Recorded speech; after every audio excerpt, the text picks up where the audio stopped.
بسم اللہ الرحمن الرحیم۔ السلام علیکم۔ آئی سی اے اور جی ٹی آر ایف والوں کے لیے خبر ہے وہ یہ کہ اگر آپ لوگ ابھی تک دبئی میں یا یو اے ای میں نہیں پہنچ سکے اور آپ کے پاس اپروول بھی نہیں ہے اور اپروول آ بھی نہیں رہی، تو آپ کا اگر ویزا ایکٹیو ہے، آن لائن بھی ایکٹیو ہے، اے پی آئی بھی آپ کے پاس موجود ہے، تو آپ جو ہے وہ کسی بھی ایئر لائن یعنی کہ پی آئی اے کی ایئر لائن کی ٹکٹ لے کے رسک لے سکتے ہیں۔ رپورٹ بھی کیا جا سکتا ہے آپ کو، لیکن جن کو زیادہ جلدی ہے وہ ٹکٹ لے لیتے ہیں، اور اگر ان کو نہ انٹری یعنی کہ نہ جانے دیا جائے تو ان کی ٹکٹ بھی ریفنڈ کر دی جاتی ہے، لیکن 10 سے 12 ہزار روپے کٹوتی ہوتی ہے۔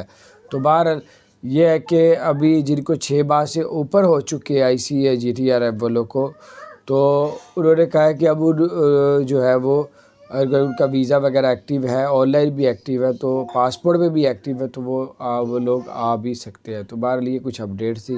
باقی آپ انفارمیشن ایئر لائن والوں کو اپنے ویزے کا سٹیٹس بتا کے ان کی ایئر لائن کی ٹکٹ بھی بک کروا سکتے ہیں اپنے رسک پہ۔ بہرحال اور ایئر بلو کا بھی لوگ بہت استعمال کر رہے ہیں، ایئر عربیہ بھی، اور پی آئی اے کا فائدہ یہ ہوتا ہے کہ پیسے ریفنڈ ہو جاتے ہیں۔ اللہ تعالیٰ خیر کرے۔ السلام علیکم ورحمۃ اللہ۔